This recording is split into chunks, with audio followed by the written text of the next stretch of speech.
शास्त्रों में बताई इस त्रिचरण विधि को जानने के बाद मैं दावे से कह सकता हूँ कि आपको ब्रह्मचर्य पालन करने से कोई नहीं रोक सकता, पर उसके लिए आपको इसे अच्छे से समझना होगा और एक एक्शन प्लान को फॉलो करना होगा जो मैं आपको बताऊंगा। और इतना ही नहीं, इस वीडियो में आपको अपना एक सीक्रेट तरीका बताने वाला हूँ जिससे मैं इस त्रिचरण विधि का आसानी से पालन करता हूँ और आप भी कर पाओगे। पर उससे पहले जानते हैं इस त्रिचरण विधि का पहला चरण, ज्ञान प्राप्ति। और हाँ, यहाँ आजकल के भौतिक ज्ञान की बात नहीं हो रही, बल्कि उससे भी बड़े आध्यात्मिक ज्ञान की बात हो रही है जो केवल इन 3 तरीकों से पॉसिबल है। और इन तीनों में सबसे अच्छा है गुरुकुल शिक्षा, क्योंकि इसमें हमें उत्तम ज्ञान, उत्तम मार्गदर्शन और उत्तम वातावरण, ये तीनों मिलते हैं जो कि ज्ञान प्राप्ति के लिए बहुत जरूरी है। इसीलिए जो बचपन से गुरुकुल के वातावरण में पढ़कर बड़ा हुआ है उसके लिए ब्रह्मचर्य का पालन बहुत ही आसान हो जाता है, क्योंकि बचपन से ही उसे गुरुजनों का संग और गुरुकुल का अच्छा वातावरण मिला है जो उसकी बुद्धि और आदतों को हमेशा सात्विक रखते हैं। पर आज के समय में मेरे और आपके जैसे अधिकतर युवाओं को ये मौका नहीं मिला है, इसीलिए हमारे लिए दूसरा तरीका है, क्योंकि इसमें हमें उत्तम ज्ञान और उत्तम मार्गदर्शन दोनों मिलते हैं, पर हमेशा साधु संग न हो पाने से उत्तम वातावरण नहीं मिल पाता। फिर भी जितना संभव हो उतना साधु संग में रहना चाहिए, जिसका एक आसान तरीका हम आगे एक्शन प्लान में जानेंगे। क्योंकि जब बिना साधु संग के मार्गदर्शन में शास्त्र पढ़ते हैं तो ज्ञान का सही अर्थ मिलना मुश्किल हो जाता है। पर जिनके लिए साधु संग भी मुश्किल है उनके लिए आखिरी रास्ता रहता है।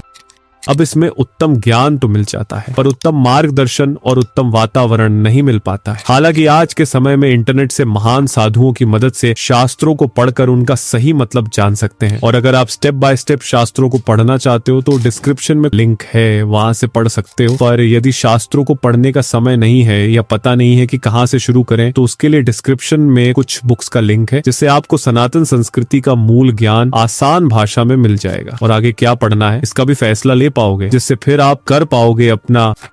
एक बार आपको खुद का, समाज का और संसार का ज्ञान हो जाता है तो आप अपने धर्म, कर्म और ध्येय को समझने लगते हो। उन्हीं धर्म कर्म के पालन से आप में धैर्य, साहस, संयम, नम्रता और विवेक बढ़ेगा, जिससे फिर होती है अपने आप में पौरुष की वृद्धि से आप में होती है प्राण वृद्धि। जी हाँ, याद कीजिए, इस कोर्स के शुरू में हमने वीर्य की 5 अवस्थाओं के बारे में जाना था कि वीर्य सबसे पहले गुणावस्था में सीधा परमात्मा से आता है और आत्मा से होकर हमारे शरीर में जाता है, और आपका पौरुष ही आपके शरीर में गुण स्वरूप वीर्य है। तो यही वो 3 चरण की विधि है जिससे बड़े बड़े महात्मा और संत अपने अखंड ब्रह्मचर्य का पालन करते हैं। और जितना आप इसका बिना किसी शॉर्टकट या कॉम्प्रोमाइज के पालन करोगे उतनी ही आसानी से आप ब्रह्मचर्य का पालन कर पाओगे, नहीं तो ये विधि आपके लिए मुश्किल बनती जाएगी। तो अब बात करते हैं कि करना क्या है। सबसे पहले जानते हैं कि ज्ञान प्राप्ति कैसे करें, जिसके लिए सबसे पहले अगर संभव है तो गुरुकुल में प्रवेश ले लें, पर संभव नहीं है तो अपने आसपास के मंदिर, आश्रम, मठ में धार्मिक लोगों की सभा को ढूंढिए और नियम से उनके संग व मार्गदर्शन में शास्त्र पढ़िए। अगर नहीं मिल रहा कोई तो डिस्क्रिप्शन में ऑनलाइन गुरुकुल से शास्त्र सीखना शुरू करें, और इतना भी समय नहीं है तो किताबों से अपने धर्म, कर्म और हमारी सनातन संस्कृति को ठीक से समझ लें। अब जानते हैं कि ध्येय धारण कैसे करें। तो अब ज्ञान प्राप्ति के बाद एक बार बैठकर अपने ध्येय को कागज पर लिख लें, जिसे आप रोज देख पाओ, जिससे उन लक्ष्यों के लिए आपका विश्वास और भी मजबूत होगा और शास्त्र अनुसार अपने धर्म कर्म का नियमित पालन करने के लिए उत्सुक होते जाओगे। पर सबसे जरूरी है कि पौरुष वृद्धि कैसे करें, जो कि बहुत सरल है, क्योंकि अपने धर्म कर्म के पालन से आप में अपने आप पौरुष बढ़ेगा। फिर आप ब्रह्मचर्य तोड़ना तो दूर, इसके बारे में सोचोगे भी नहीं, और आप में बड़े हुए पौरुष से आप अपना, अपनों का और समाज का भला करने में इतने व्यस्त हो जाओगे कि इन कामों के बारे में सुनकर भी आपको बुरा लगेगा। पर ये तो हुई आदर्श विधि की बात, जिसका पालन वैसे तो सबको करना चाहिए। पर अगर आप ये मानते हो कि आप थोड़े ही आध्यात्मिक हो या आपको अध्यात्म में इतनी रुचि है ही नहीं, तो फिर ब्रह्मचर्य का पालन कैसे करें? जवाब है इसी विधि से। जी हाँ, बस बदलाव यही है कि आपका ज्ञान और ध्येय यहाँ बदल जाएगा, पर सारे सिद्धांत वही रहेंगे। पहला, ज्ञान प्राप्ति के लिए यहाँ सिर्फ आपको समाज का व्यवहारिक ज्ञान और जो आप काम कर रहे हो उसका ज्ञान हो जाए उतना ही काफी है। और उस व्यवहारिक ज्ञान का सार यही है, एक पुरुष को चाहिए कि चाहे वो योग करे या भोग, सबसे अच्छा होना चाहिए, जिसके लिए उसे धन प्राप्त करना है, संपत्ति चाहिए, मान सम्मान चाहिए, और इन सभी को पाने का एक ही रास्ता है, वो है सक्षमता यानी काबिलियत। और सक्षमता पाने का एक ही रास्ता है जो कि है पौरुष। इसलिए पुरुष के जीवन में किसी भी ध्येय की प्राप्ति के लिए पौरुष वृद्धि के अतिरिक्त दूसरा कोई रास्ता नहीं है। क्योंकि आप खुद ही सोचिए कि आपके माता पिता जो आपके लिए अपना पूरा जीवन मेहनत करते हुए निकाल देते हैं, और उन्हें कैसे लगेगा जब उन्हें ये पता चलेगा कि जिसके लिए वो इतनी मेहनत कर रहे हैं वो अपने जीवन में अपनी सक्षमता से कुछ प्राप्त न कर सकता है, न ही मुसीबत में उनकी रक्षा कर सकता है, न ही अपना और अपनों का पालन पोषण कर सकता है, न ही उसकी समाज में कोई इज्जत करेगा, न ही मन और शरीर पर कोई संयम है, न ही उसके जीवन में कोई ध्येय और अनुशासन है। और ये सब केवल हस्त मैथुन जैसी गंदी आदतों की वजह से। और फिर शादी का तो भूल ही जाओ, क्योंकि पौरुषहीन से कोई शादी नहीं करता। पर एक अच्छी खबर भी है कि पौरुष दिखाने और सक्षमता से सिर्फ एक सुख ही नहीं मिलेगा, बल्कि आप अपने जीवन के अन्य क्षेत्रों में भी सुखों की प्राप्ति करने लगते हो। जैसे कि जब आप जीवन में अच्छा पैसा कमाने लगते हो तो समाज में आपको मान सम्मान मिलने लगता है, और आप अपने माता पिता, परिवार, संत, गुरु और धर्म की अधिक अच्छे से सेवा कर पाते हो। दूसरा, ध्येय धारण, क्योंकि हर किसी के जीवन का एक ही लक्ष्य है कि इन 5 रूपों में सक्षमता प्राप्त करना, और आपका यह कर्तव्य है कि आप इन सभी क्षेत्रों में कम से कम एक आवश्यक हद तक की सक्षमता प्राप्त करें। शारीरिक रूप से कम इतना तंदुरुस्त रहो कि आप सबसे पहले तो खुद बीमारियों से दूर रहो, और मानसिक रूप से कम इतना सक्षम रहना है कि जीवन में, परिवार में या समाज में कितनी भी तकलीफें आ जाएं, आप किसी भी हालत में डटकर खड़े रह सको। फिर सामाजिक रूप से कम इतना सक्षम रहें कि गली मोहल्ले के सभी लोग आपके मुश्किल समय में आपकी सहायता के लिए आ जाएं। इसके बाद आर्थिक रूप से कम इतना सक्षम रहे कि सबसे पहले तो घर में किसी के भी ऊपर कोई कर्ज न हो, और उस घर में सभी के लिए पौष्टिक आहार, पहनने के लिए साफ कपड़े और रहने के लिए सुरक्षित व आरामदायक घर। अंत में आध्यात्मिक रूप से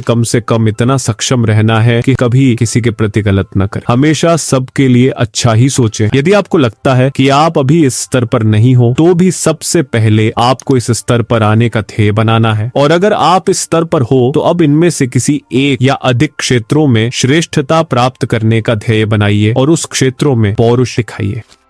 जितना साफ आपका ध्येय होगा, पुरुषार्थ करना आपके लिए उतना ही सरल होगा। अब जब दृढ़ता से आपने अपना ध्येय निश्चय कर लिया है, तो फिर अब पूरी तरह से उसे पाने के लिए अपना जोर लगा दीजिए। और उसको पाने के रास्ते में मुश्किलें आएंगी, तकलीफ आएंगी, सब्र करना होगा, संयम धारण करना होगा, डर का सामना भी करना होगा, मन न करने पर भी काम करना होगा। पर यही प्रक्रिया आप में पौरुष को बढ़ाएगी, और जब यहाँ तक पहुंच जाओगे तो ब्रह्मचर्य पालन आपका जीवन बन जाता है। इसलिए एक बार जब आप इस त्रिचरण विधि से अपने पौरुष की वृद्धि करने लगते हो, तो आपके जीवन से सभी समस्याओं का नाश अपने आप ही हो जाता है, क्योंकि ये सभी एक ही समस्या के अलग अलग लक्षण हैं। वो समस्या है तामसिक जीवन। अब बात करते हैं उस तरीके की जिससे मैं इस त्रिचरण विधि को आसानी से फॉलो करता हूँ। इसके लिए आपको समझना होगा कि ये सभी लक्ष्य आप नहीं एक दिन में, न ही एक हफ्ते में और न ही एक महीने में पूरे कर पाओगे। ये एक लंबी जर्नी है। इसके लिए सबसे पहले आपको अपना गोल डिसाइड करना होगा। फिर उस गोल को पाने के लिए जितने भी काम करने हैं उन्हें एक पेपर पर लिख लेना है, और फिर डेली उन कामों को करना शुरू करना है। शुरुआत आप थोड़े थोड़े काम से कर सकते हो, ताकि वह आपकी आदत बन जाए और आप अपने गोल के और करीब आ जाओ। पर ये सब बेकार है अगर आपको यही नहीं पता कि ब्रह्मचर्य क्या है, जिसे जानने के लिए राइट वाली वीडियो पर क्लिक करें।